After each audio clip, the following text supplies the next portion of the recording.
This is MJ. Welcome to my fully operational Star Wars podcast. I'm going to be talking about Star Wars Episode 1, The Phantom Menace, in this episode, as I embark upon a journey towards the debut of the Ahsoka series, and hopefully my coverage of the Ahsoka series. If it's awful by Episode 1 and 2, which are debuting on the same day, I guess I'll drop it. I don't think it's going to be awful, so I don't anticipate that happening. But if it does, well, that'll be a really interesting way to have to keep the show going with some sort of pivot. So anyway, which I have ideas. I got plenty of ideas for what to do if I don't want to talk about that. But what I do want to talk about right now is, like I said, Phantom Menace Episode 1, the first Star Wars movie you should watch, because it's Episode 1. That makes the most sense.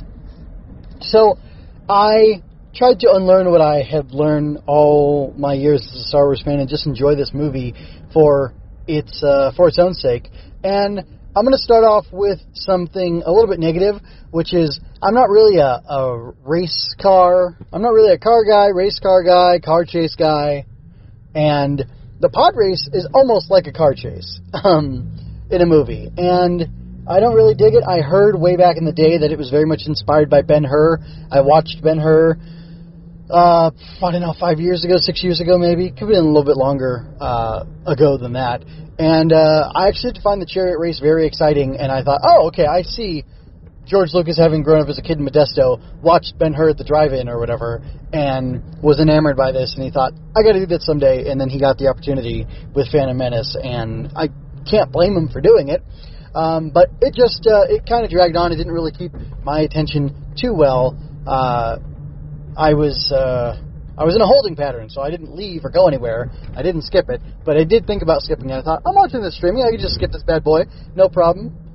Chick-chock, zip, sup, zack, be no issue. But I stuck with it, and, I mean, it is good. It is good. It's just, it's too long. I think it's too much, and I believe the currently available version on the streaming platforms is the too long version, which is the director's cut, which, I want Lucas to have his say and have final word, but, sometimes I quibble with some of his choices, and giving us the extended version of that was bad.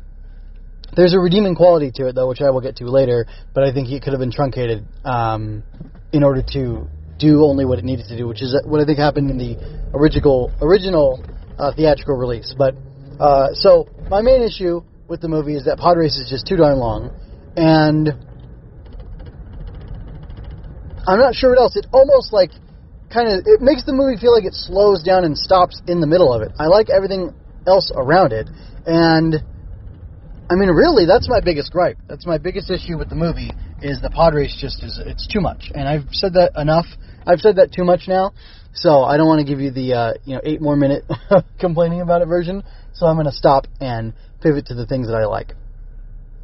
I like that this was basically, in a weird way, Amidala or Padme's movie, and you get the introduction in the crawl talking about how the taxation and blockade of her planet has been done by this Trade Federation group, and there's your villains, because taxation is theft, and taxation is death, and she is trying to declare or assert her sovereignty, and it's all being mired by, the progress of that attempt or bid or whatever effort is being mired by the Senate, and the fact that, she's blockaded on her planet and can't get off, very easily.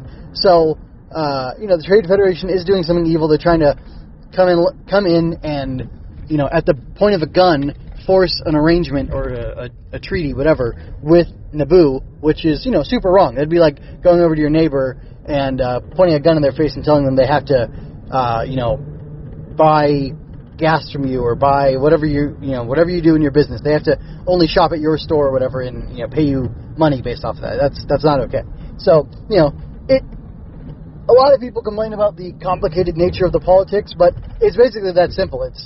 They're trying to coerce her into doing a business arrangement that she doesn't want to, and then when she doesn't, they threaten to, put her people in camps and then start assassinating or murdering all of them, which I think we've found out through history that when people try to put people in camps and then kill them one by one, or, collectively, that's a no-no. So, pretty clearly they are super evil, super bad guys, and we learn along the way that they're being controlled by this, or influenced by this Sith, who has his own Sith apprentice, and we know that he's the apprentice, Darth Maul, and we get to see how he's manipulating things and influencing things in the background, and that his focus, or his efforts, are being exerted on Naboo and on the young queen, Amidala. And it's interesting because we basically get, like, this movie is the quest for Amidala to save her planet from tyranny and oppression and from the threat of these Trade Federation guys. And along the way, she picks up an R2 unit as a companion, 2 Jedi Knights as companions. She's got her trusty, royal bodyguard dude, Typho, I believe is his name. That's Panaka. Typho's the next guy. Anyway, and then, this this slave boy from Tatooine, and Jar Jar as well. And it's really interesting because the first half of the movie sets up her collecting all of these allies, and then you have this respite on Coruscant where they're all able to regroup, and like their fates are kind of altered or spun in different directions, and things aren't going quite the way they want them to, not the way our heroes want them to. And then she decides she's going to book it and go back to Naboo with the Gungan ally, with the Jedi as protectors, with her security detail captain guy, Panaka, and with the slave boy. Why exactly is Anakin going with them? I guess Anakin's going because Qui-Gon is going, and Obi-Wan is going with him because it's their mission, but he's taken receipt of Anakin and is taking care of him now. He's basically his ward, and that's kind of interesting, that through this confluence of events, all these allies that Padme picks up go back with her to Naboo, and they're all essential, absolutely essential, in getting the planet freed from the Trade Federation and in pulling out this victory, this very unexpected victory.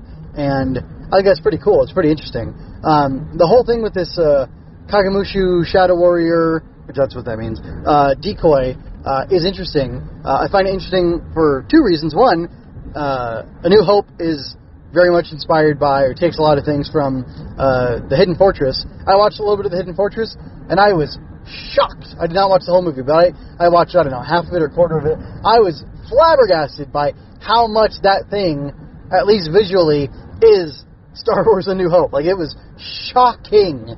And, I haven't watched Kagamusha, but I wouldn't be surprised if there's some semblance of that, or, if history wouldn't rhyme. I would be shocked if history didn't rhyme, and watching that I would see, oh, this is very much just The Phantom Menace, or The Phantom Menace is very much taking shot for shot some things from Kagamusha. But anyway, it's about decoy for Japanese, somebody, noble of some sort, I believe. And that's what's going on with Padme and her handmaidens, or Amidala and her handmaidens, one of which is Padme. Padme's the true queen, and then we've got, they don't say in the movie, but I know from all the other Star Wars stuff that I've enjoyed, that it's Corday is, no, it's not Corday. Sane is her primary, she's played by Keira Knightley. She's the primary decoy.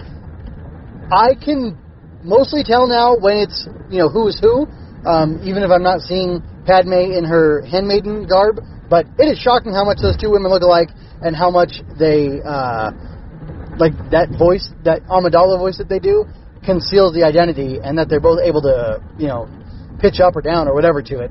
And that's really cool. Like, I really think it's fabulous. And I don't know if this is an apocryphal story. I believe it's actually 100% true that either one of their mothers was on set and she couldn't tell that her daughter wasn't in the role that she thought she was supposed to be in. She thought she was Amidala and she wasn't, which is, wild. So that's pretty cool. I think it's really neat. It's interesting that there's not, like, more said about that. It's funny how much the movie is, like, showing that stuff with the decoy, and how that's part of, I guess, not Alderaan. What is this planet? Naboo. It's part of Naboo, and it's not talked about. It's not really. I mean, other than the fact that she admits it at one point, it's astonishing. However, going back through the movie, you could see little clues, and I don't know if Qui-Gon knew or not. That's up for debate. That's up to debate for me. But yeah, I don't know. It's just very interesting, and it's very, I don't know, like, compelling, and it's super cool how she and her decoy, in the assault on the palace to retake the palace, the audience now knows that they're decoys, or that there's a decoy involved here, but the Trade Federation people don't, and they assume for whatever reason, I guess because they've seen Amidala, she looks enough like the Queen, right, when she doesn't have her makeup on, that she looks enough like her that they think they've captured her at one point, and then the decoy comes along dressed in the, royal garb, and they think, oh no, this is a decoy, that's the real one. So, I mean, it's not like these tactics are unknown in history. And people talk about, like, oh, this president has a decoy, that president has a decoy, or like Saddam Hussein had a bunch of decoys and stuff. And, again, this is 2023, July 2023, so I'm bringing up Saddam Hussein. Anyway, and, it's a known thing in the world. It's just, it's surprising. Like, I never saw it coming when I originally watched the movie. And, yeah, it's super interesting and super compelling. And stuff like that makes it feel like it's definitely Padme's movie, or Amidala's movie, whatever. But there is a surprising amount of focus on the Jedi. Like, we start off with the Jedi infiltrating, or, going under the Trade Federation ship and trying to talk to them, but then they're, going to get poisoned or whatever. It starts off kind of from their perspective, but they're going there for the sake of Amidala, and we see her pretty quickly. And, however, she does carry the action forward. They go to rescue the Queen, not the princess this time, the Queen, and because of what happened with the ship, it diverts their efforts, but, the handmaiden Padme and Amidala, she is Amidala, goes along the journey with them on Tatooine to figure out how to get them off the planet, how to get their ship fixed, and it, spirals off into all this stuff, but it's almost better because it's like Padme and Amidala are separate characters at some point in the movie, and then at one point, and then, when the reveal happens in the Gungan holy place, then we realize that they were the same character the whole time, and it makes it really cool and really neat. And then, I almost become like more invested in her character and what she's doing, because I realize like these are the lengths that this Queen is willing to go to protect her planet. And it's obvious that, everything Amidala was saying, whether that was Keira Knightley or the other lady, performing as Amidala at that time, like those were coordinated efforts. Those were things that both, that the Queen, the royal we of the Queen, agreed to do, or agreed were the best course of action in that time. And there's even like a subtle instance where Keira Knightley kind of turns to the handmaidens, but specifically Padme, and says something like, "It'll be dangerous," and she says, "We're brave, Your Highness," which I assume now in retrospect that's like a code that they'd worked out. Like, don't worry about it. We'll go ahead and go forward with this plan. We trust you, and like, hey, I'm the real Queen, and you're deferring to me, and I'm telling you, I want us to go forward with this course of action, even though it's risky, because we're prepared for this. And I don't know, it's weird, and it's living in 2023 America, it's oddly, like, I don't know, progressive for its time, or like post-feminism, or I don't know what, but like, you have a queen with her handmaidens, who are these, from all outward appearances, sissy women in, weird fancy clothes, but like, they're a team of warriors and operatives, and like, spies, and, they're handling weapons in the palace siege, and they're basically like these cool secret class of warriors, not secret class necessarily, but like a secret set of warriors, and like, not only are they handmaidens, but they're also, fighters and stuff, and like, that's super cool. It's a super neat idea, and it's like a weird thing to come out of this, presumably, semi-matriarchal society that is Naboo, who has this elected queen, which I guess you don't really know about that stuff till you read the books, but that's definitely, what's going on, and the seeds of it are there, and that's pretty interesting and pretty compelling stuff. The Jedi are amazing. I love them fighting the droidekas. I love them using their super speed. It's super cool that they have those gadgets like the breath thing for under the water, and like, they have all this weird gear on, like, they have the Force and they use it, but they also have these cool gadgets that they use, which is pretty fun. It's disappointing that there's I know it was a deleted scene. I don't remember if it got restored to this version or not, but like, they use these like grappling hooks, which is super cool. And they use them when they surface in the Bonga, or whatever it's called, in order to get to the palace in Theed, and like, that's super cool. So yeah, I don't know. As much as it's neat that they're these mystical warriors who have all these powers, I also like seeing them using gadgets, and it seems kind of out of place, but it's also very serial-ish, which makes sense because, Lucas is pulling from those old serials. And, hey, it's just cool. So, anyway, I definitely love Qui-Gon. I love his defiance to the Council, or, how he defies the Council, and how, he claims it's because of this higher moral stance of, following the living Force and listening to the Force as opposed to trying to make the Force do what you want. And, there's not a lot of context on Jedi and Force stuff if you're looking at this for the first time. But it's interesting to know that there are people with differences of opinions on how to use this, Force thing. And, yeah, that's neat.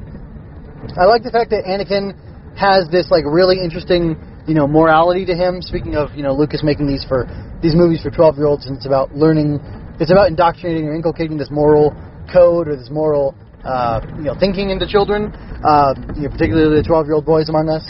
And Anakin saying that his mother, Shmi, has told him that the problem with this galaxy is that basically people don't help each other, and because of his growing up as a slave, he's had nothing, and he's so open and warm and loving and generous and willing to risk his life doing pod racing to help save these people who he barely knows, and just his selflessness in that situation is really cool. And then, I mentioned the pod race being, overdone, but where his, engines get messed with and he resets power to them and does all this fancy stuff. There's a little bit of a parallel in the visual length, the whole thing of him doing the pod racing, it being dangerous and him risking himself to save everybody.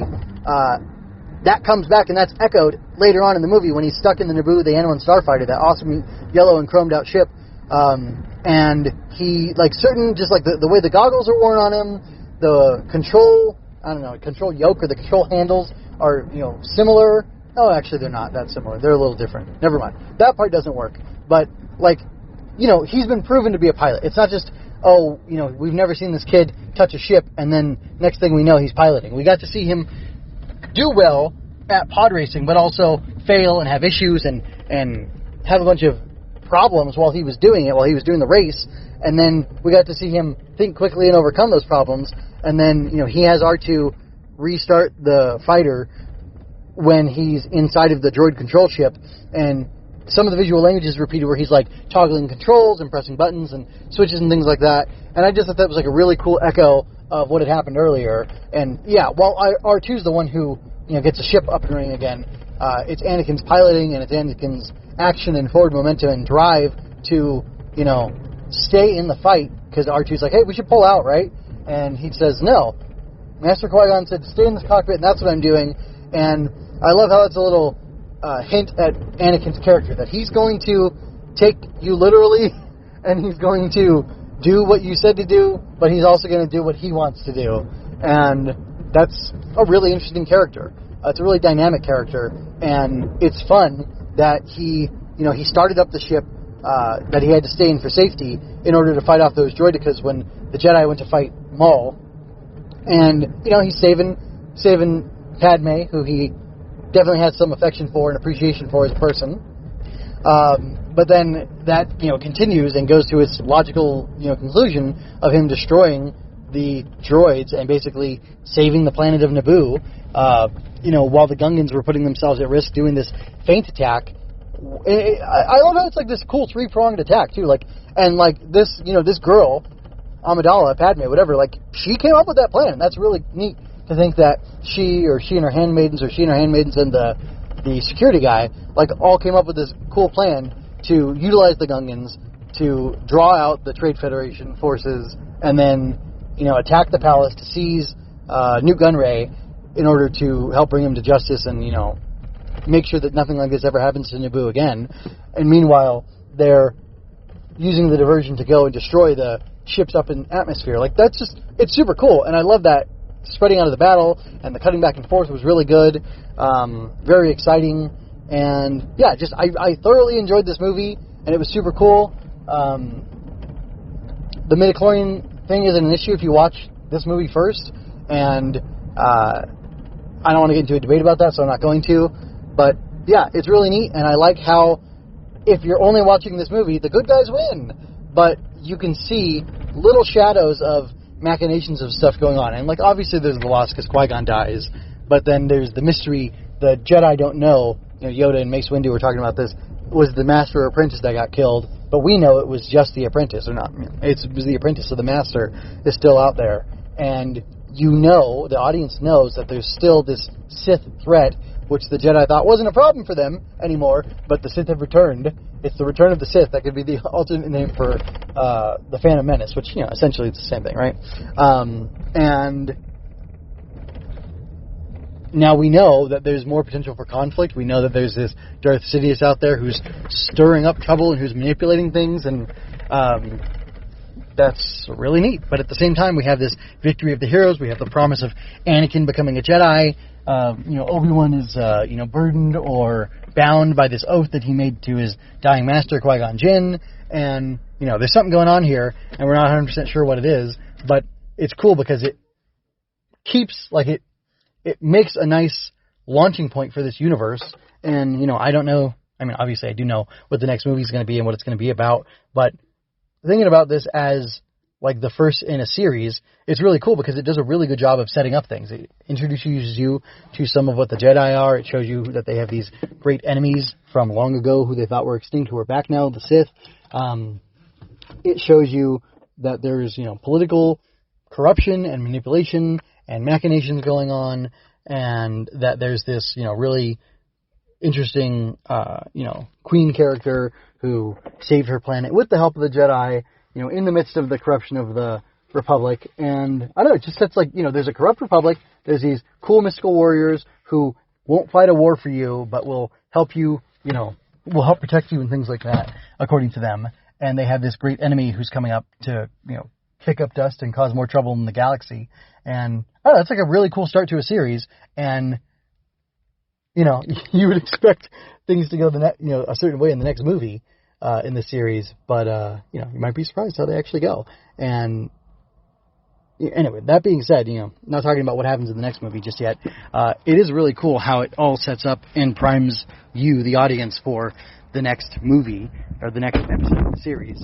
And yeah, I just think it really does a good job. It does its job very well, and I'm super satisfied with it. So, and I say that both as a longtime Star Wars fan and as just somebody who, likes the movies and thinks they're good and competent, and is trying to have this, naive thinking as I came into it. And I just thought, after the movie finished, I thought, that's a good movie.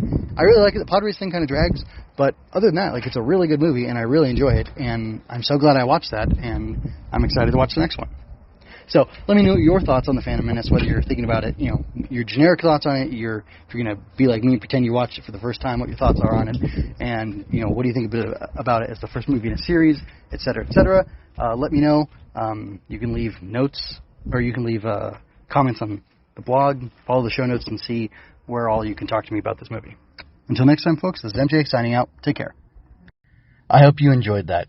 Go to mjmunoz.com to leave any questions, comments, or other feedback you might have. There you can find all of my analysis, art, and fiction. I cover books, tokusatsu, comic books, anime, and more. Look around. You're sure to find something else that you'll enjoy as well. This has been a Story Over Everything production.